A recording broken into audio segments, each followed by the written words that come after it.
Ok, aspetta, se no me la tengo io. Aspetta, vai, forse è meglio che me la gestisca io, hai ragione tu. Aspetta, scusa. Allora, qua.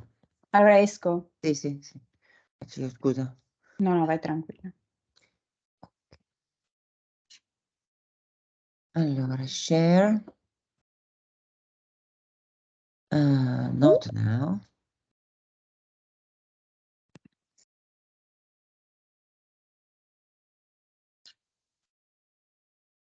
Ok. Can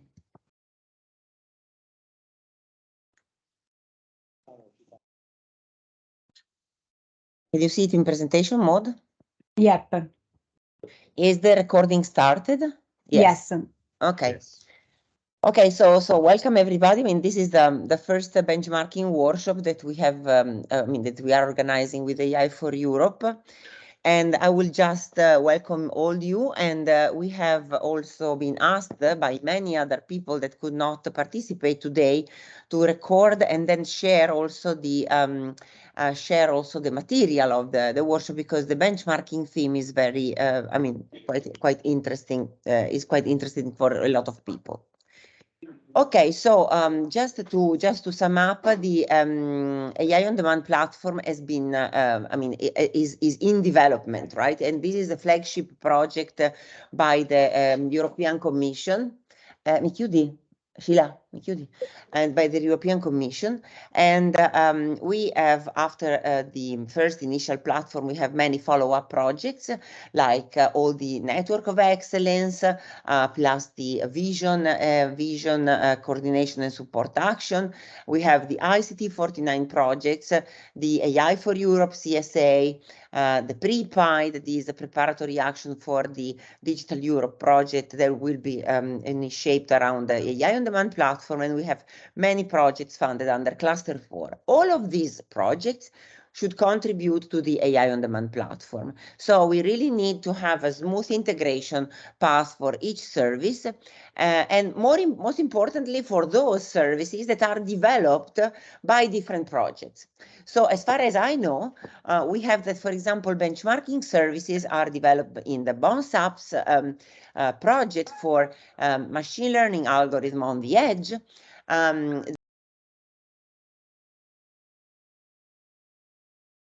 Also planning, also optimization on HPC cloud and edge platforms, and AI for Europe is kind of gluing everything together and ensure that all these services are integrated on the platform coherently. So just to introduce the theme of the workshop, benchmarking AI tools, what does it mean basically? It means that we want to assess the performances, I mean, in a very large, how can I say, setting of a given AI tool or AI algorithm by running it on different input data, input instances, and then measuring indicators like computation time, memory usage, also quality of solution, for example. So basically, all these collected data that come from all these runs can be then used for example, for feeding machine learning algorithms that predict these indicators on other inputs or on similar algorithms, even if this is a little bit more tricky. So, so basically, we want to collect all these figures that are related to the performances of a given algorithm, okay, on a specific data and instance set. So we have many of them, and then we try to find a general model to predict, like the computation time, the memory usage, the quality of solution. But then we can also insert an additional dimension, that is the hardware platform. So we have that the same algorithm can run on different hardware platforms with different performances.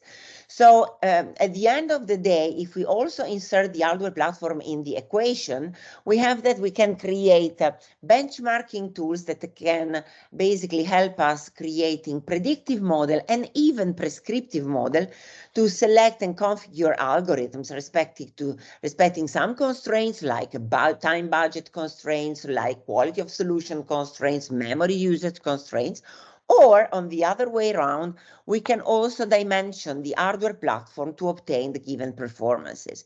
So which is the hardware needed to have the specific performances. So basically the AI for Europe is trying to provide a framework for benchmarking. Basically, all these tools that are integrated in the platform can be indeed benchmarked, and this benchmarking can also be performed even on the experimentation part of the platform. So we have everything there. And then once the tool is benchmarked, then we can really extract and train machine learning model to try to forecast its performances. The benchmarking then, of course, is one of the services that we aim to integrate in the AI on demand platform. And of course, we need to have a full integration of this service, but also, of course, an integration of contributions from many ICT 49 projects and also from AI for Europe. So we really need to glue our activities together to avoid repetition, to avoid duplication of effort, and really to try to converge to a good solution.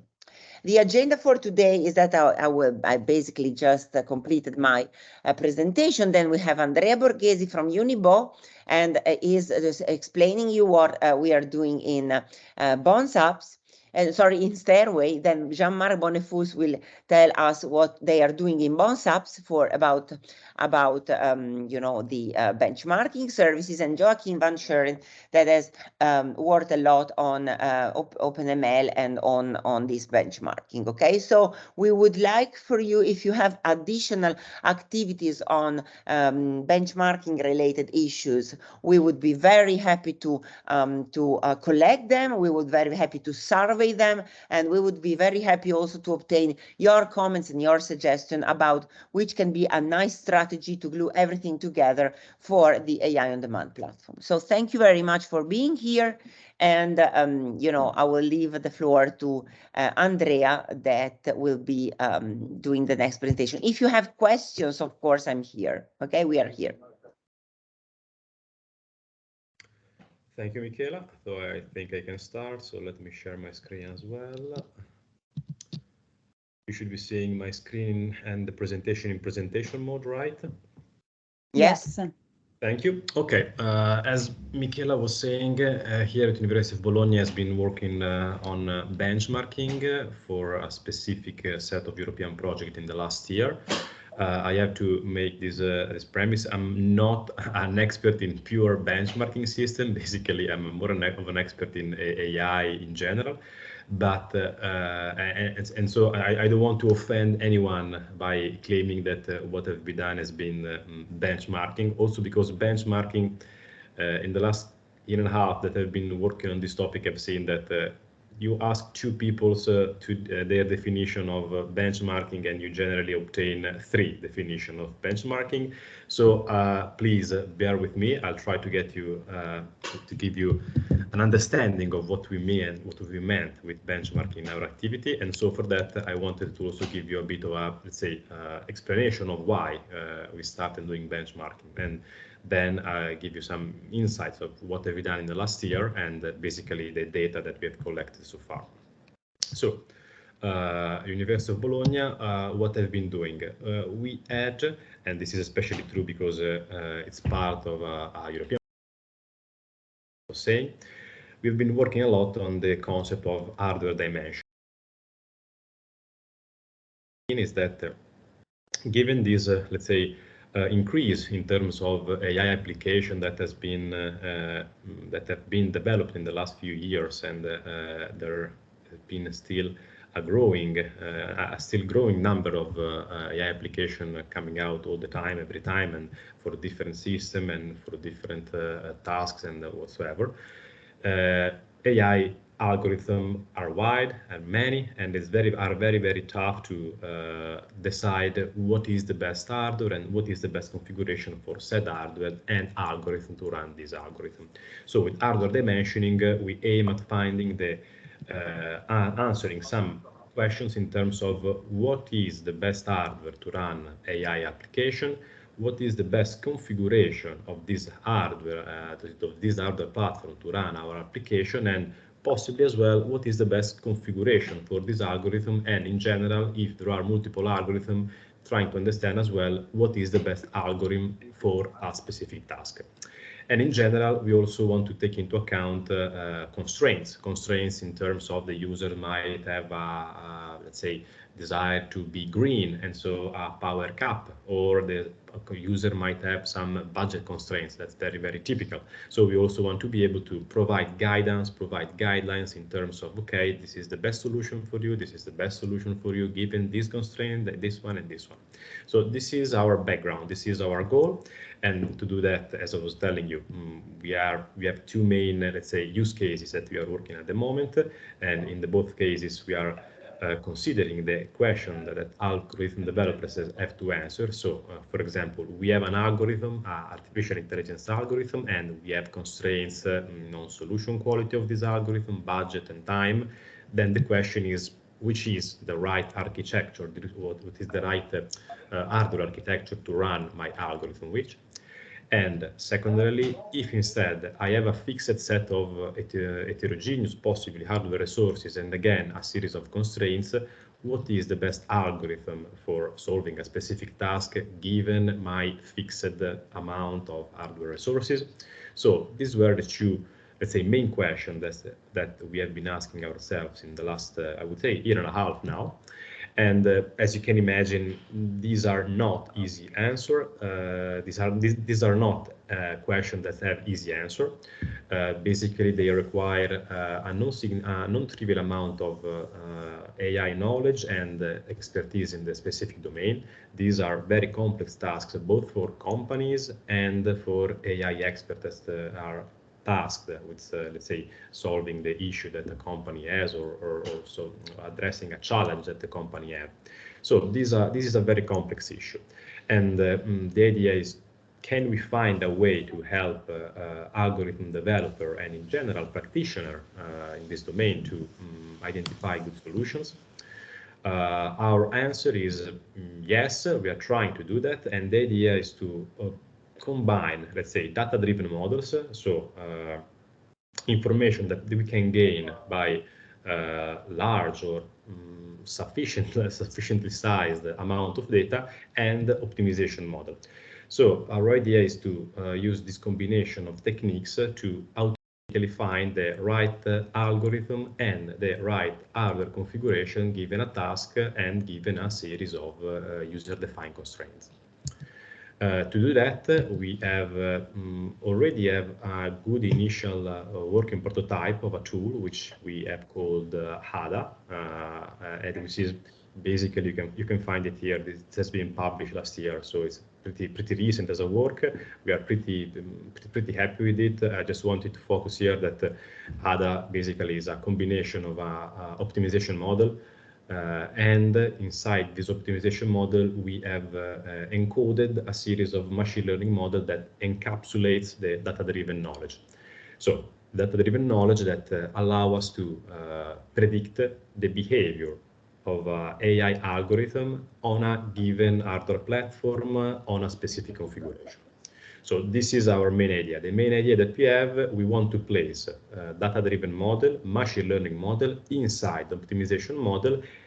There is one key part here that I'm missing now. What is the part is that, okay, data-driven model. How do we obtain this data-driven model? Well, if you want to have a predictor, for example, a machine learning model, a decision tree, a random forest, a neural network that tells you, okay, this algorithm will run in 55 seconds if you if you run it on the cloud, and it will run in 2 hours if you run it on an embedded system. How do you do that? How can you know that? Well, our idea was to collect data about this algorithm, about a series of algorithms that we have chosen as target, and measure their behavior on different target platforms. So the idea that we have in benchmarking means that we executed algorithm under different configuration, so different configuration for the algorithm, and on a series of different hardware platforms, and as well that a different hardware platform might be configured in different way. So the key part here that we have are the hyperparameters that are specific to the algorithm and to the platform. So for example, in the case of neural network training, a typical hyperparameter is the number of epochs or the structure of the network itself. In different domains, we might have extremely different hyperparameters, but hyperparameters, as you can imagine, is a very generic terms. Then, while we run a benchmark, so while we execute our AI algorithm, we also want to measure a series of metrics that we decide beforehand, before the execution of the algorithm. These metrics can be as easy as, let's say, the runtime measured in seconds, the average amount of memory consumption, the peak amount of memory consumption, GPU usage, average CPU utilization, power consumption, and so on. So the idea is that we run this algorithm in different configuration on different hardware platforms, and we measure these metrics. Once we do this, we obtain some form of data set where we have, let's say, our parameters, hyperparameters that might be configured in different way. We might have then a series of performance target, the metrics that I was telling you before, and our idea is that each different row here corresponds to a different run of my algorithm with a specific configuration on a specific hardware. I'm being quick now, but also we might have different input instances for our algorithm. So, for example, I don't know if I'm doing neural inference on a CNN, my input parameter might be a certain image rather than another image. And of course, in certain situations, you might have that having a different input does impact the effect on the metrics without changing the underlying hyperparameter configuration. So the input dataset, the input instance might be important as well to consider. Here we can see I also place in this at this link there is a dataset that we have used to let's say test the HADA approach that I've described very quickly before. So you can find some details here on an actual dataset that we have been using. So you can see how we have shaped it and what does it look like. But in general, what we've been trying to do is to define. This is a bit technical, but just to give you an idea, it's important when you have a data set, of course, and a specific benchmark to have some metadata, some information, and basically we devised a JSON file, which is a descriptor of it, our data sets. So for each different data sets, we have a JSON descriptor, and basically we have a different algorithm and a specific hardware where it was run, and then we have a series of details such as the hyperparameters that we chosen to run this algorithm in different configuration, and the series of targets that have been measured during the run. So this is a very, very high level, very, very generic, but I don't want you to bother you with too many details. If you want more details after this call, you can ask me everything. We have this data to show you around, but I didn't want to be, let's say, too slow on this part, because I wanted to give you a bit more of a, let's say, taste for what kind of data sets we have been working so far, so what kind of application we have benchmarked so far.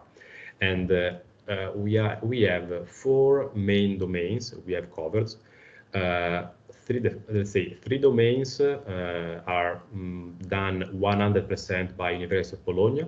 One domain has been done in collaboration with Bonsai, so I will be very, very quick here, because I know that Bonsai will provide a lot of very, very useful details on how they have performed the benchmarking of their of this specific domain, but I will give you let's say the final results overview very, very quickly. And to give you an idea, what we've been working so far was a quite diverse set of AI algorithms. On one end, we started with stochastic optimization. So we have algorithm for the energy domain system, and here we have considered 2 different algorithms, and we have run them on a very, very let's say exhaustive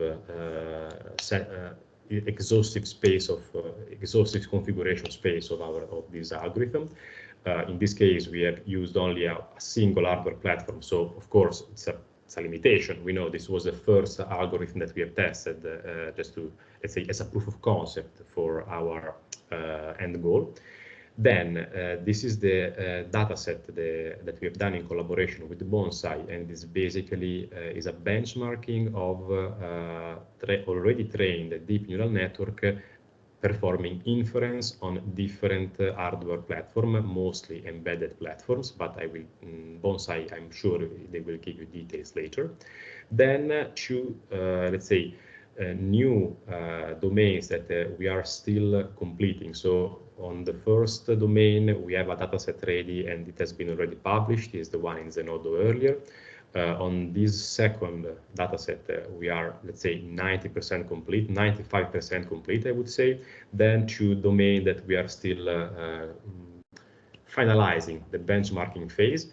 And in this case, we have a very, let's say, frontier domain, which is transprecision. Transprecision computing is a domain where you can swap the computational accuracy of the outcome of a computing operation, of a computing instruction, while at the same time reducing the memory footprint. And in particular, you do that by changing the precision of the variables where you store floating point values. So here we have 5 different algorithms with different parameters, and we have run them on different, very different hardware. Again, this is we are still exploring this domain, and in this particular case, we have used a consumer level laptop, high performance computing resources, and a cloud machine. And then finally, but this benchmark is still running. I would say that we are only 55% here. We have an optimization model for creating adversarial attacks on neural network. And again, this is a specific algorithm run on 2 different hardware platforms. Finally, some additional details just to give you a better idea, a better understanding of the structure of the dataset that we have collected through benchmarking. In all cases, I want to stress out that we have a series of hyperparameters and the metrics that we have measured. So, for example, in the online stochastic optimization domain for energy system, here we have 2 algorithms, as I told you, and if you want to find the details, this is the paper describing these 2 algorithms. And and both these 2 algorithms are defined by a single configurable parameter, our hyperparameter, and we have explored this configuration using grid search because this was a relatively simple pair of algorithms, so it was possible to exhaustively explore the entire configuration space within a reasonable amount of time. And in this case, we have measured the average consumption of the RAM, runtime in seconds, and solution quality, which is basically a proxy for the overall energy production. The higher, the better.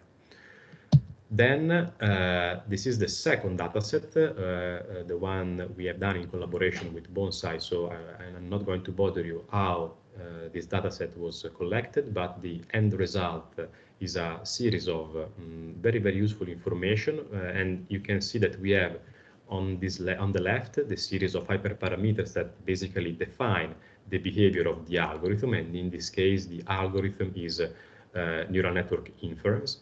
And of course, there are a set of different hyperparameters that might involve the configuration of the network, such as here you see there are some hyperparameters that, let's say, governs the behavior of the network, and other hyperparameters that instead are more related to the hardware, such as the engine, the processor type, platform. So we have hyperparameters.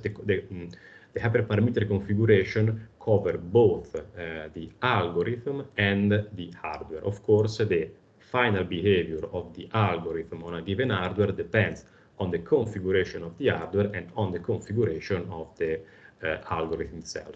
In this case, we collected way more information, ranging from the inference time, very interesting, the power consumption, very useful, various measures, and other various measures connected to the CPU and the GPUs.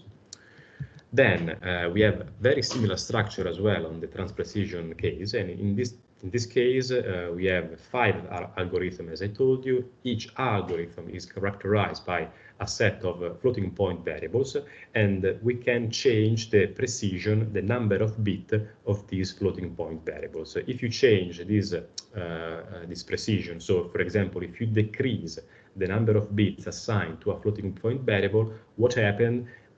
It happens that in the end, the final result of the computation tend to have a lower precision, tend to have a higher error compared to the precision, to the results run using the maximum amount of bit allowed for floating point. So here in this case, the hyperparameters are the number of bits assigned to the floating point variables, and each variable can assume different values in a discrete values in a limited range. So, for example, from 8-bit to 64-bit, and in this case, since the number of variables is non-trivial and the number of parameters for each variable is again non-trivial at all, an exhaustive grid search was too cumbersome, too time-consuming. We opted for Latin hypercube sampling. But again, in this case as well, we are measuring average RAM memory consumption, runtime, and average error.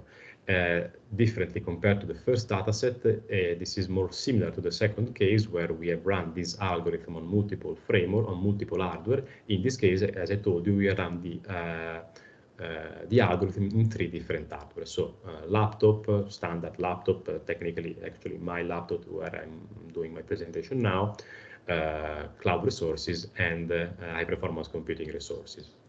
Finally, and this is the one which is still, let's say, a bit behind, we have an optimization model that can generate adversarial samples for already trained deep neural network. And the gist here is that this optimization model tries to find the the smallest perturbation from an original instance to obtain a new instance that will be able to fool the trained neural network. In this case, we have a series of smaller set of hyperparameter configurations. So we have the architecture of the deep neural network, basically 3 choices, and 3 different choices for the training mode of the deep neural network as well. In this case, of course, as people a bit even slightly expert in the NAS community know that the space to be explored is huge and it explodes very, very quickly. So basically, for this first step, we decided to proceed with a very, very suboptimal manual selection of the configuration to try. And in this case, we are measuring again information related to the memory, runtime, and solution quality. The fact here is that this optimization model takes quite a lot of time, even in high performance computing resources, so it's taking quite some time to collect all the data that we want. And yeah, I say that's it. So thank you for your attention, and I'm here for answering any question, any doubts, any details. And if you want to know more, I can provide you some publication, I can provide you links, I can provide you descriptor and whatsoever. Thank you.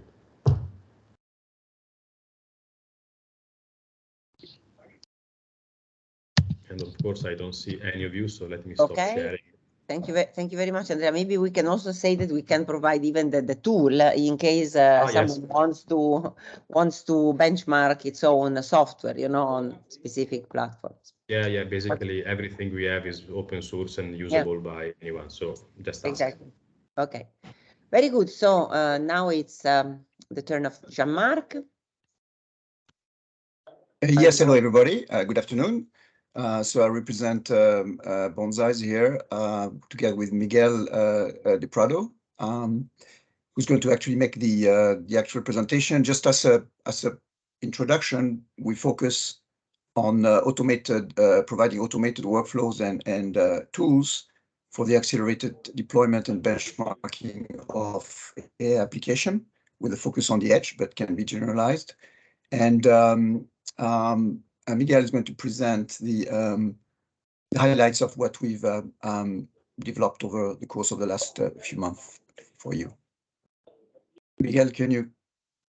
Yeah. Hello, everybody. Do you see my screen and hear me well? Yeah. Okay. Maybe go on full screen. Yes. All right, so I'm going to present Bonsai's benchmarks on heterogeneous devices. First of all, I would like to thank you, Andrea, for the introduction, because he raised a lot of the points that I'm going to discuss in this presentation. The first thing I would like to introduce is the design principles that we follow when we do benchmarking. It's mostly two main points. One is the demand for industry-driven research, and the other one is the benefits of structured benchmarking workflows. On the first one, over the years that we've been working with benchmarking, we got feedback from different SMEs that they wanted to deploy their own solutions, and they were saying us that it's important also to bring the industrial setups on these benchmarks, because the researchers sometimes they don't reproduce exactly what is needed for the industrial setups.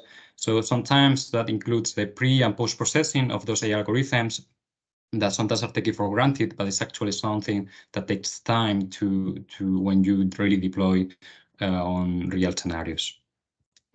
Then we try to focus on automated benchmarking of the application, because that reduces the access barriers to many non-expert users that come from the enterprises and SMEs. And also we try to focus on the ability to deploy across the whole complete chain from the cloud to the edge devices. We focus a little bit more on edge devices because that's low power, low carbon footprint, which is a little bit one of the main objectives of the European Union towards reducing the carbon footprint. On the other side, the benefits of structured benchmarking workflow, we think that by having an structured workflow that brings many benefits, and here's a few points across those benefits. We introduce some anchors within the code of the deployment framework that we use so that we can evaluate the metrics truthfully. It's not an external benchmarking tool that measures the performance. It's the actual tool that deploys in this case, the neural networks or the applications, what evaluates directly the metrics within the code. Second, we are platform and vendor agnostic. That means that we can introduce in our framework as many platforms as we want to, and also vendors. So we can trustworthy and give fair comparison between the different solutions across these vendors and platforms. We have defined interfaces which help on the standardization of the applications, and we try to make it easy to replicate so that it can be reproduced on the user side, and we provide for that also extensive documentation and support. So given these principles, I would like to present LPNN, which is the inference framework that we use at Bonsai to deploy and benchmark. So LPNN tries to accelerate, in this case, the deployment of neural networks on embedded devices, but also on the cloud. So I think someone is not muted. That's a little bit nice. So LPNN, what it tries is to provide a set of AI applications like this one you see here, and it tries to deploy them on these heterogeneous devices. And we have CPU, DSP, GPU, NPU, and a few more. And there is one main question is, how do we deploy these applications on these devices? Because it's not granted that the same application can be deployed across so many systems. So to be able to do that, we provide two main blocks. One is the operating system and drivers, and the other one is the deep learning software components.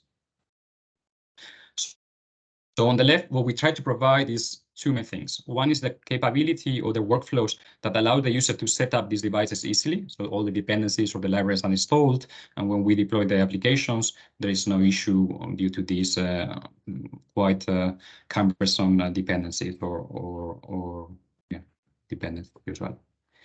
The other point is the cross-compilation environment.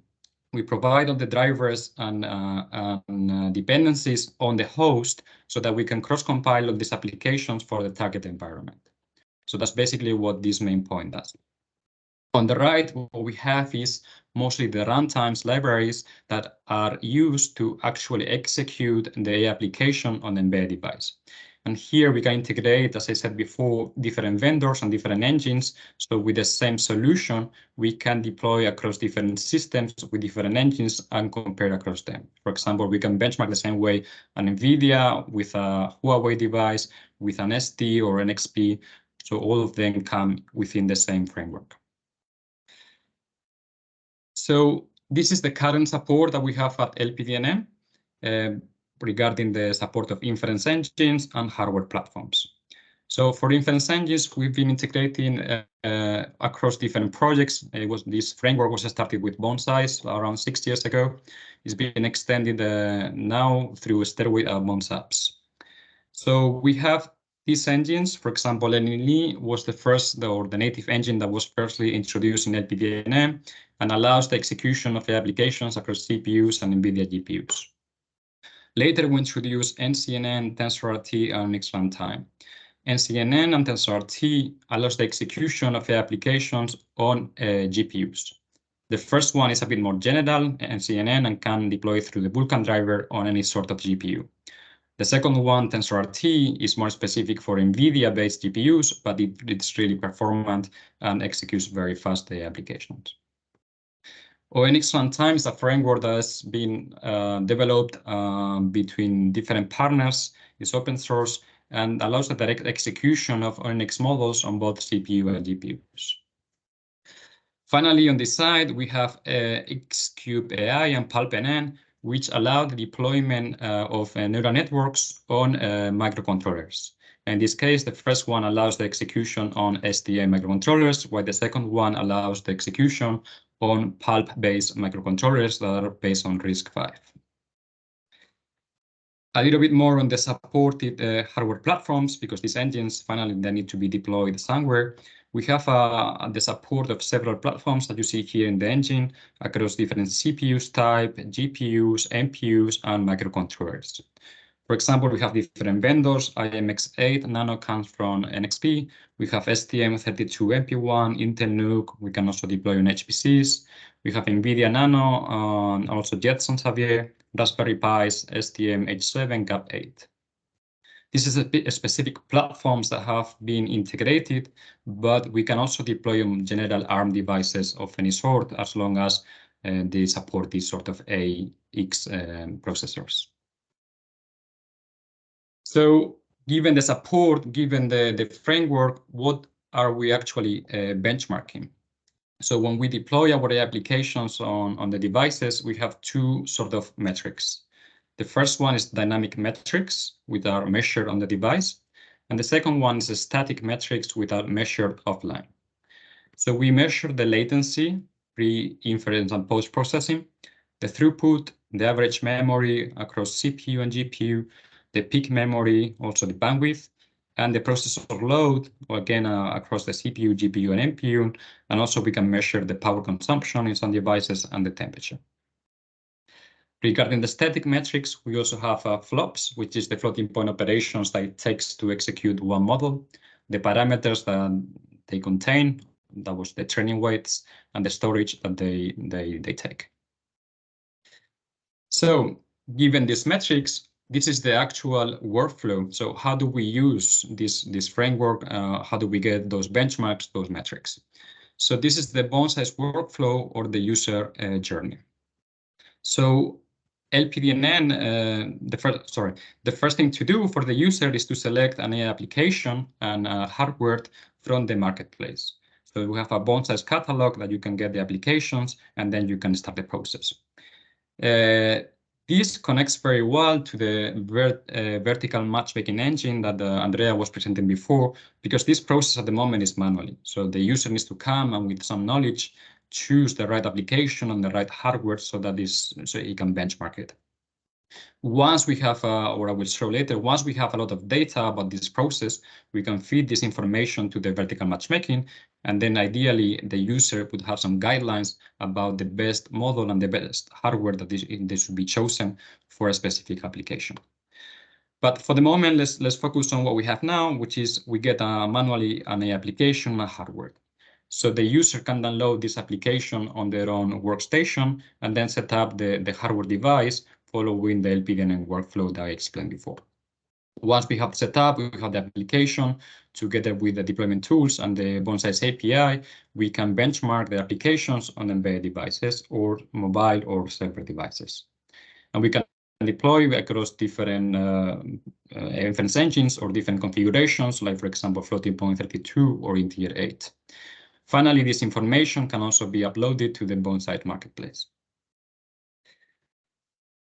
So how do we use this? What are the results? Where's the code?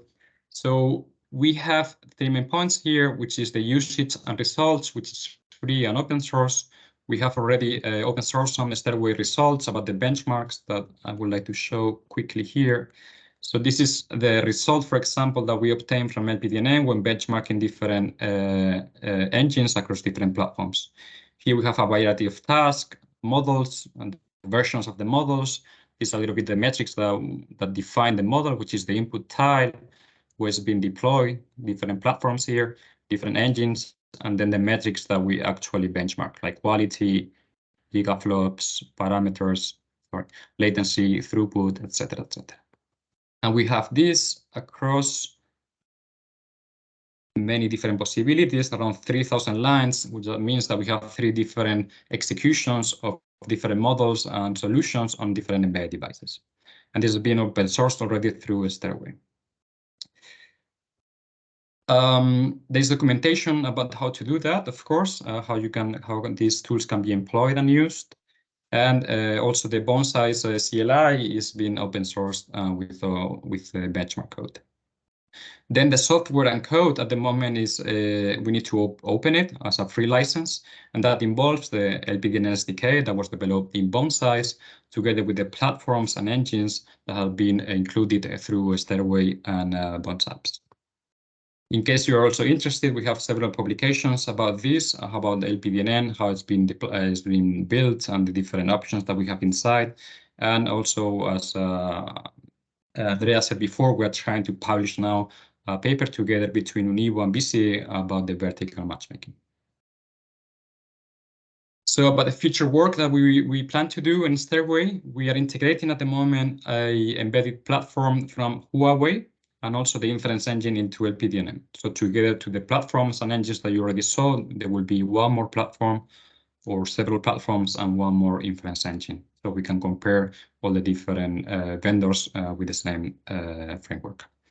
And of course, we further want to develop the vertical matchmaking engine so that we can automate the process of guiding the user to select the best option. Also, we are discussing at the moment within the Stairway amendment the benchmark as a service. So we would like to transform LPNN into sort of a benchmark as a service. And for that, that benchmark as a service, we would like to introduce it or integrate it into the AI on-demand platform so that everyone is able to use it. So these 2 main points bring a few sub points. For example, on the benchmark as a service, to be able to do that, we need to update and align the Bonsai Docker images to those dependencies that are used in Akumus. Adapt the benchmarking tool to be able to incorporate external AI models, not just Bonsai applications. And by doing that, we can incorporate any other sort of models, not just neural networks. It could be any of the models, for example, that were described by Andrea.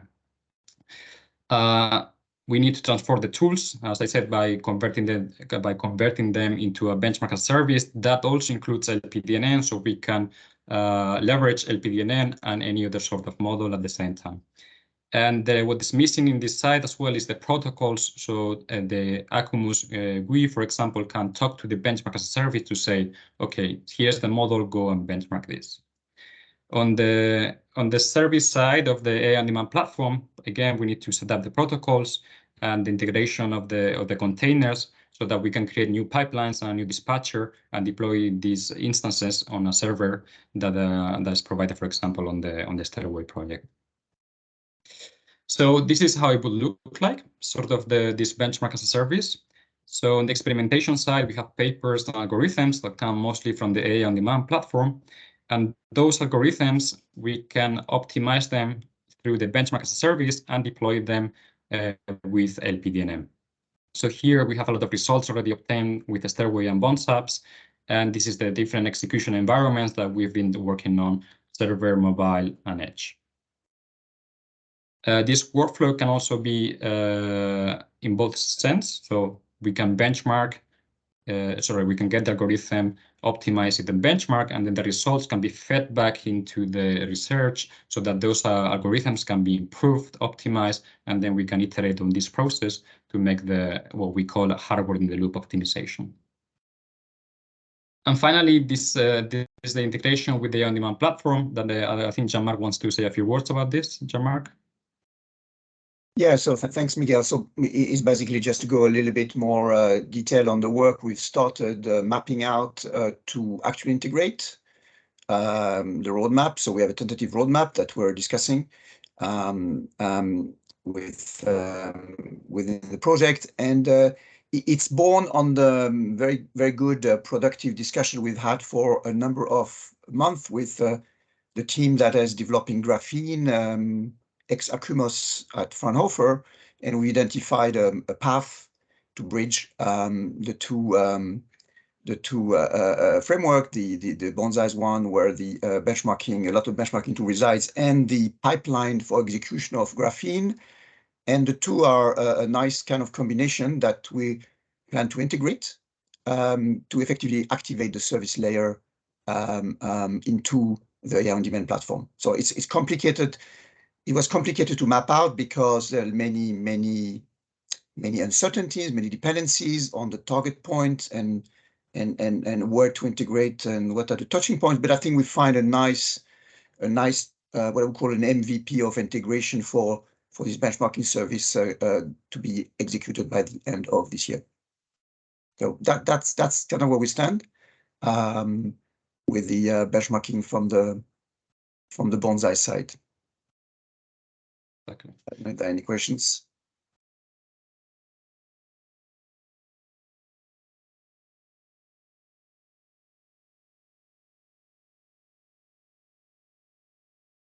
Okay, so thank you, Miguel and Jean-Marc. If there are no questions from the audience, other questions, comments, whatever. Okay, so maybe, of course, I mean, if you have some question afterward, then we are all available. I'm pretty sure that I talk also on behalf of my colleagues about, possible questions and comments and so on. Now, Joachim, that's your turn. You can share your screen. Let me see if we can see that. Yes, if you put it in presentation mode. Okay. Wait a second, I don't see anything. I don't see anything. Should take some. No. Yeah. Oh, wait. Oh, sorry. Is it slow? Can you see it now? No. I see a white screen. White screen. Yeah, maybe. Okay. I mean, I don't know if it's me or. No, it is white. White. Okay. Okay. Let me just try something else. You can try to share the whole screen and then. Yeah, I'll do that. That's the way, because I mean, if you share single windows, I mean, it doesn't work. I don't know why. All right. So now screen. Let's try this. Better? Yes. Now it works. Okay, Thank you so much. It's your. Thank you. No, thank you. All right. So I'll present the work we've been doing at TU Eindhoven and with the AutoML community. So very briefly, so the overall goal of AutoML is to democratize AI, and benchmarking is a big part of that. We want AI experts to be able to very easily share their data sets, but also share their benchmarks and their models, and to organize all the information on one platform which is very close to what the AI on Demand platform wants to do, of course, to have one resource where you can find all the data sets, but also see on every data set which are the best models, and to see exactly how they perform on these different data sets and have that completely reproducible, reusable, so people can trust those results and can browse what's available. They can learn what works and doesn't work, and then use that in their applications. Right, so we're making all that information easily available. That's phase one. Phase two, we also want to use machine learning to learn from all those results. So to learn what works and what doesn't work, which models work well and which problems, so that we can automate the process, and then these AutoML tools can build machine learning models that are particularly tailored for particular problems. So people in the future, or very soon actually already, can upload their data sets and then let this AutoML tool search for the best models and then return those models to the user. Right, so that will, I think, definitely democratize AI. It will make it much more easily available, no matter what your background is. Okay, so how are we doing that? So first of all, so how we do benchmarking in OpenML. Our reasoning is to really make it very easy for AI experts to run and share benchmarks. Right? So the focus group here is researchers, anybody who has who knows their way around AI models, particularly machine learning models, and make it very easy for them to share their models and their results on the same platform. Also to incentivize building and sharing datasets and benchmarks, and making all that result reproducible, insightful, so we can learn from that, we can trust those results. Right. So how to work? So OpenML doesn't require you at all to go to a platform and use the models available there. It can be integrated in the tools that people already use, right? So most AI experts and practitioners, they use tools like TensorFlow, JAX, Torch.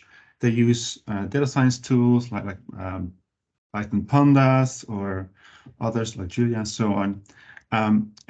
So our idea is just let them keep doing that. We'll just integrate with those tools. So if they are using those tools, they can already easily share those, right? So how does that work? So say you have your data already loaded in like a Pandas data frame or in your notebook. We provide you a little, you can just do import OpenML, and you can then publish a data set. And then the data set is hosted on the platform, and OpenML will make sure that all the data is uniformly formatted.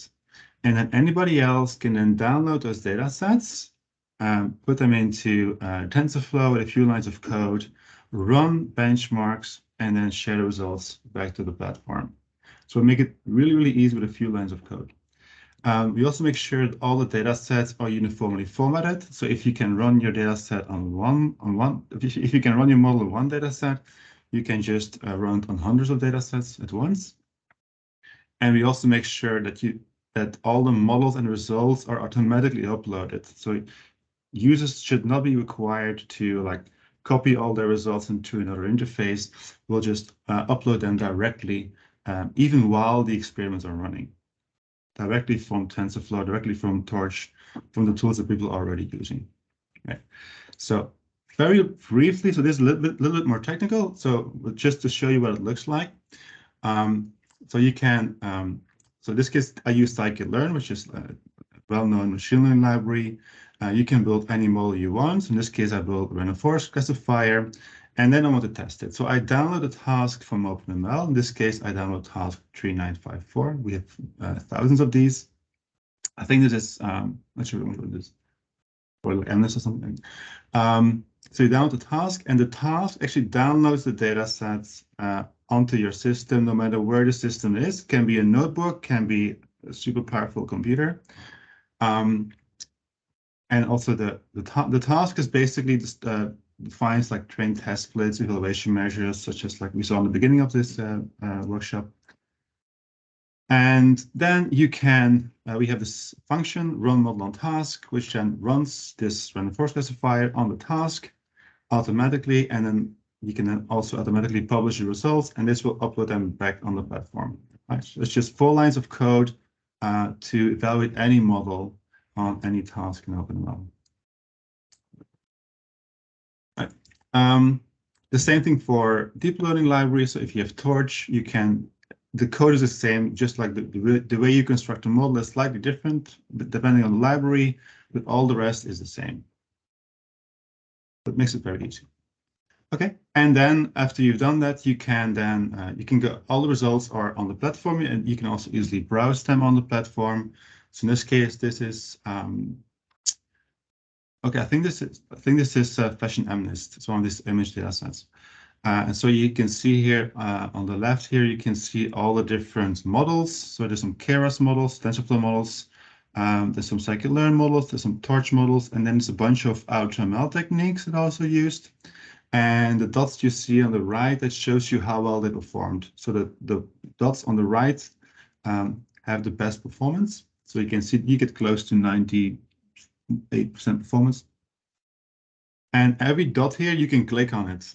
I can give you a short demo afterwards. So you can click on such a dot, and then you get all the details. So you can see exactly what the model looks like. In this case, this is it's an XGBoost version. And you can see exactly what the model looks like.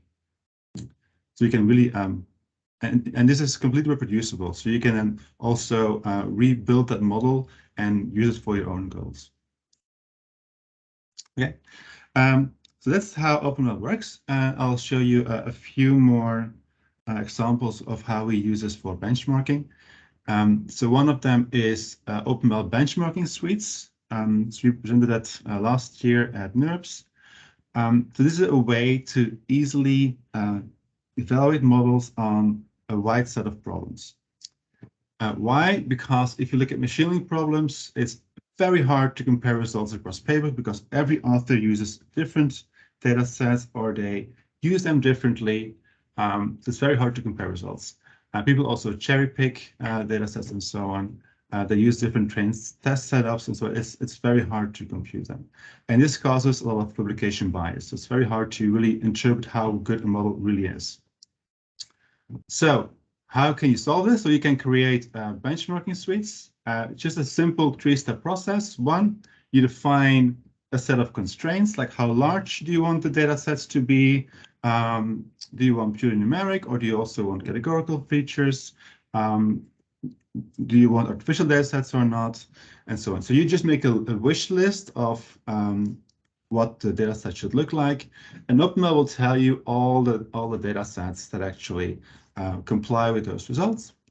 It's shown right here, and then you can create a benchmarking suite. So it's a set of tasks that correspond to certain constraints, right?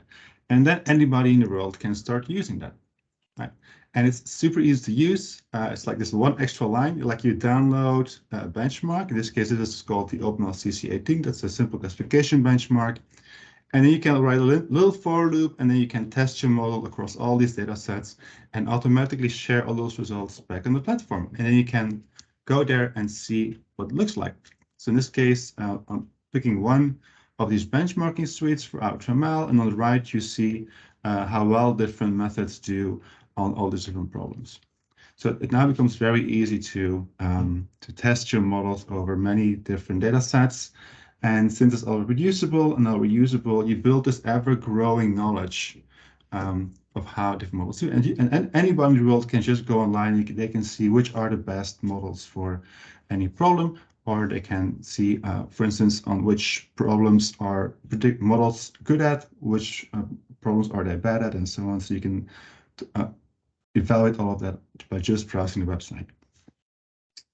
You can also just import those results, of course, like everything is open, the data is open, the code is open. So you can also import the results and use them any way you want to write papers, for instance, or to do any kind of analysis. This is one short example. So CC18 is a simple classification benchmark. It has 72 data sets. And the plot you see here, those are the results on those 72 data sets, just averaged over all the models. And so this plot includes almost 4 million benchmarking results that people shared on the platform. You can see that some problems like numeri, they're very hard, while other ones like MNIST are very easy. And just you can analyze performance, but this is just like one view on this. You can also view this in many other ways. You can really explore those 4 million results any way you want.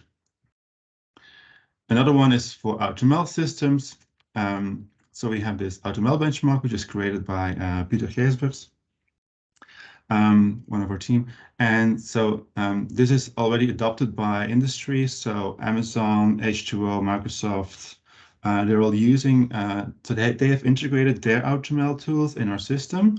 And so they're also benchmarking them so we can see which ones are best overall. We know from experience that the Amazon one is typically very, very robust, but we're doing generally well here as well. Cool. Last thing I can show you is very recent. So that's MetaAlbum. That's a new benchmark we created for vision. That was this year at NeurIPS. So the problem here was that there, of course, if you look at vision research, there's a lot of data sets people use, like ImageNet, OmniGlot, and so on. But there's lots of issues here. Many of these data sets are dramatically overused, especially like Cypher 100. It's just crazy how many people just test on this one data set. Other ones are not very practical, like VTAP and metadata sets are very, very large. You need like a supercomputer to run results on that, to test algorithms on that, to benchmark on that.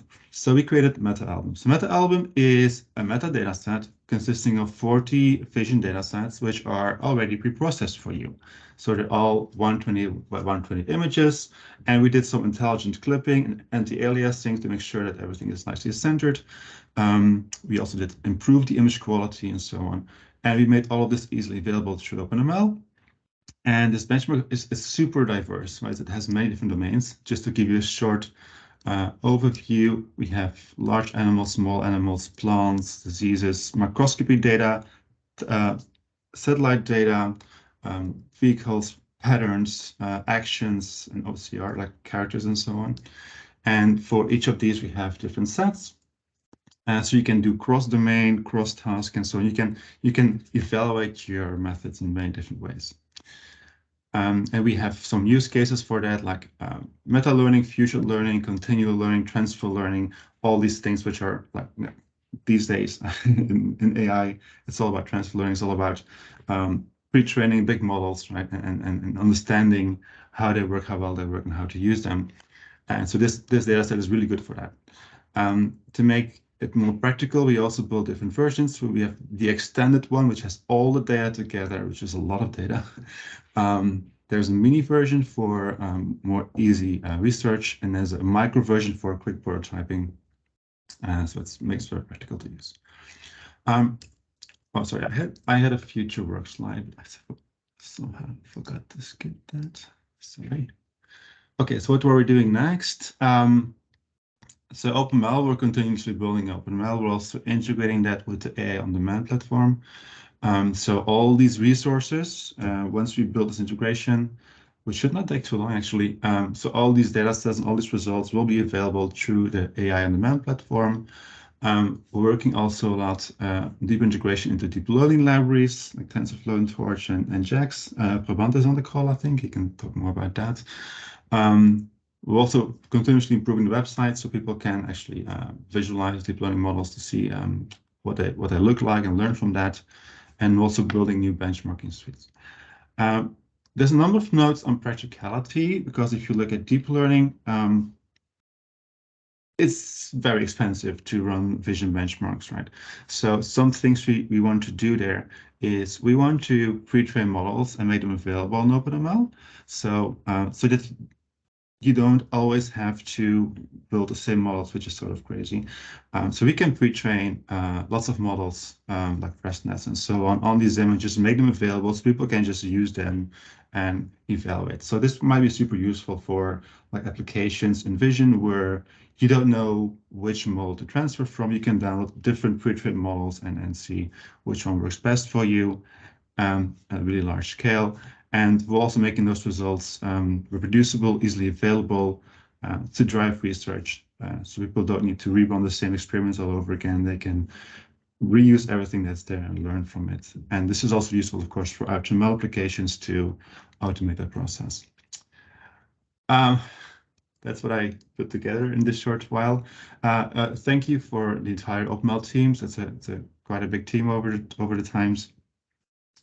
And thank you. And let me just briefly, because we're on this call, I think there's a couple of people on AutoML. I think Prabant is here as well. And I also want to introduce Jos. Jos is a new programmer who you will hear a lot about in AI on Demand. So he's taking over a lot of my work. Thank you. If there's any questions, let me know. Well, thank you. Thank you very much, Joachim. Is there any comment, any question? Ciao, Françoise.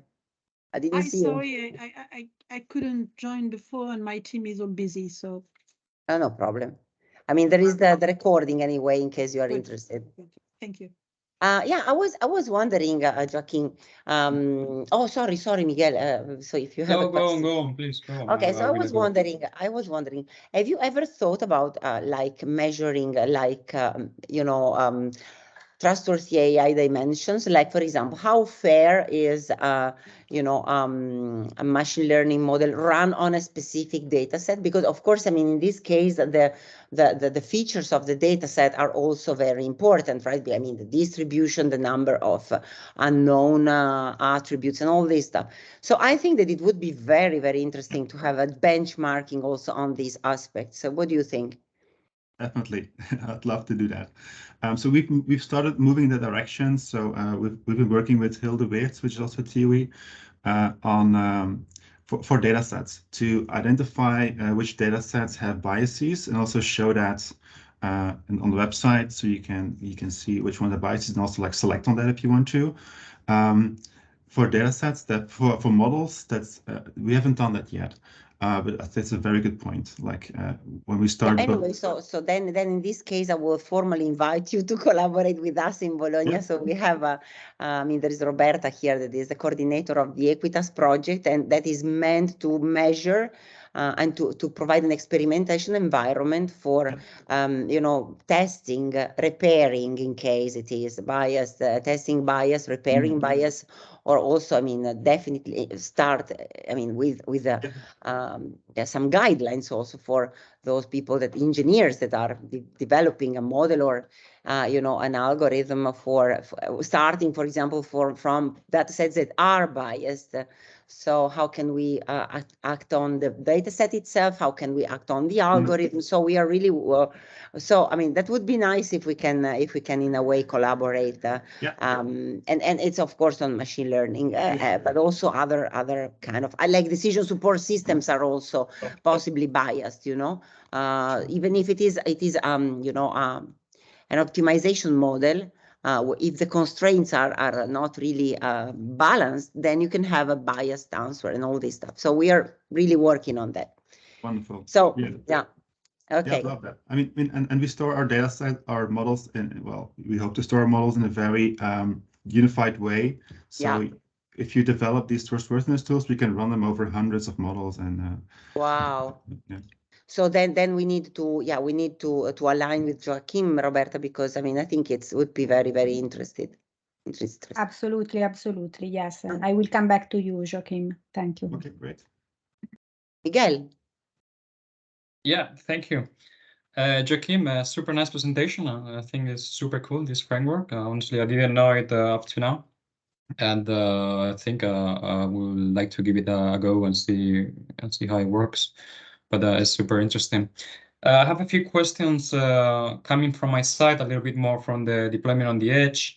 How your framework works on that direction, or what's the ideas on that direction? Because I assume that what you showed at the moment is mostly run on the cloud or on the host devices, and it's mostly for experimentation.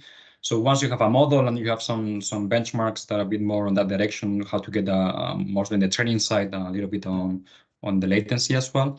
How can we benchmark, or how can we unify, for example, the presentation I gave about deploying these models on the edge and then getting the benchmarks over there? Because those are completely different frameworks, tools, and yeah. So you have some intuition? Yeah, so one obvious thing, so we already started doing this. So for I don't show this here, but for if you share a benchmark, if you share a run, we try to introspect what hardware was used, and then we also store that with the run, so people can afterwards see what was the hardware on which this experiment was run. It's not perfect, and because it's not always easy to introspect every aspect using just code. So I think there's definitely room for improvement there, in the sense that one, be more careful about storing all the details of the hardware that was used, and two, have some more principled runs, because there's so much heterogeneous hardware out there. So having like a principled set of experiments, like benchmarking suites, but for hardware, that would be great. I also have to say I'm also a member of ML Commons, if you know, and they have this data perf benchmark. Yeah, and so we're also talking that something like that. Also want to integrate, and I think it's also relevant for you. Okay, because we can also invite them in the next kind of workshop if we do a series of that. What do you think? I mean, other benchmarking experiments. What I would like to say is that the ones, of course, the Bonsai tools, as I was saying before, they are a bit more related to the Bonsai's application and so on. But if we are able to generalize them in a way and simplify the way they are used, I would like pretty much to connect to your data sets, to this framework, so that the benchmarks that we do also on the edge, they can be pushed to your system, right? To your framework. So that would be great too, because we have this, organized or structured workflow that would be an input to your framework as well. Yeah, definitely. Just as an idea. Yeah. Another idea might be if we can integrate Bonsai with AI on demand itself. Yep. It might also be easier to move results. Exactly. I will be in Amsterdam for the workshop of Stairway. I assume you will be there, so we can discuss this a bit more in detail. Yeah. We'll be there on Thursday. Yeah. Okay. Good. Perfect. Rafael. Yeah, I really enjoyed all the talks because it's close to my domain. So I'm very much happy about that. So wonderful talks, by the way. I have a question for you all. Maybe you can answer from all your perspectives. And then I have a comment as well. So the question is, do you consider the workload of the machines while executing the application that you're measuring? And how this workload can affect the current measurements? That's the question. And the comment is, from my personal perspective, I am very much worried about energy. So in the past, I was looking at some colleagues working on energy aspects, and I was thinking, I just want to go fast. I don't care much. I like what you're doing, but give me quality of service. I will try to enforce it as much as possible. I don't care. But now, what is happening right now, things are changing completely. So in a sudden, you need, for instance, in applications being run at the edge and at the cloud, and some of them, I'm thinking of surveillance applications. You need to process data continuously as they can, and you cannot put it off the processing. You need to process continuously. So in a sudden, the energy, it's so expensive that you cannot afford that, but then you need to process. So it's quite interesting, that aspect. And we have a whole generation of computer science or computer engineers that they learn software engineering, and they don't know anything about how much energy they're spending. So that's my comment. So and the question, and I would be very much happy to listen to all your comments as well. I can go first if you want. Okay, so 3 points. One about usage tracking. I think if you can do it, you should, right? There is, however, also there's several papers that show you that, especially like deep learning workflows, making them like 100% reproducible is almost impossible. Like even like slight updates in the NumPy library, whatever, some kind of underlying library change can totally change your results. So it's super hard to make it completely reproducible. So it's good that we should track as much as possible, but I think we should always be aware that, especially for deep learning, like 100% reproducibility of the same runtimes, that's super hard, right?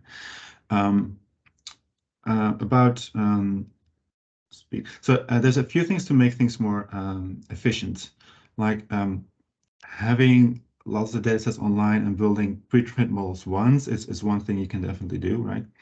Then you only need to fine-tune, which is much cheaper. Second thing, with AutoML, we're doing a number of things also with NXP here in Eindhoven. So they want to be able to, this is for self-driving cars, for instance, they want to have the processing super cheaply on a small chip.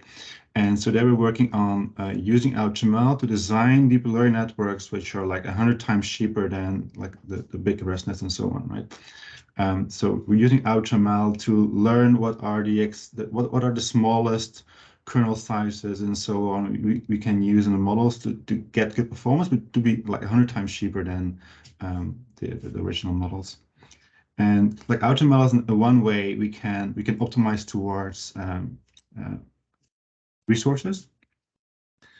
That I think is very useful, which will help a lot. Yeah, I think that's it. I mean. Yeah, I mean, very, very nice comments indeed, Rafael. So, I mean, indeed on the energy side, we have worked a lot in the past, for example, on machines that now enable like frequency scaling or systems on chip that enable frequency scaling. So you can kind of find the trade-offs between, energy and performance. So it's super nice, and I think it would be very interesting also to insert in the benchmarking when you involve hardware platforms, if they have this possibility. I mean, first of all, to benchmark energy or power consumption, and then you can also, play a little bit around with these knobs, just to scale down or stay within some I don't know, power envelopes or energy envelopes that you want to keep. That's very nice, very, very interesting, comment, really. Yeah. Anything else? Someone else that wants to make questions, comments? Okay, so then if there's nothing from you, I mean, I will first of all thank you so much for participating. I will thank the speaker a lot. And let me try to, I would like to make a kind of a plan for the future so that we can have, like every 2 months, not very often, but, to keep synchronized, maybe to make a similar workshop. And I will ask you all to suggest me possible names of people that are running benchmarking experiments or similar stuff that, there is the whole community that is working on algorithm configuration and algorithm selection, on portfolio selection. They are very much interested in that. So we can, for example, invite someone from there. We can, for example, invite someone from your contacts. So in case you have connections with people that are interested in benchmarking and in these experiments, even if they're not involved in our projects, I mean, we don't really care. I think it would be very nice to invite them here to grab ideas, to collaborate, and to create and enlarge the network around the AI on demand platform. Okay, so let me thank also Roberta for organizing this workshop. I mean, she has done all the organization behind, and so thank you so much, Robbie. And so now we keep in touch, and thank you again. I mean, can we share also can we share also somewhere the slides? Is it possible? Okay, so Andrea, sure. Jean-Marc, and Joaquin. No problem. Perfect. Thank you very much. Great. Thank you. Have a great day. Bye-bye. Thank you. Bye-bye. Bye, everyone. Thank you. Bye. Bye-bye. Bye-bye. Thank you. Bye. Thank you. Bye.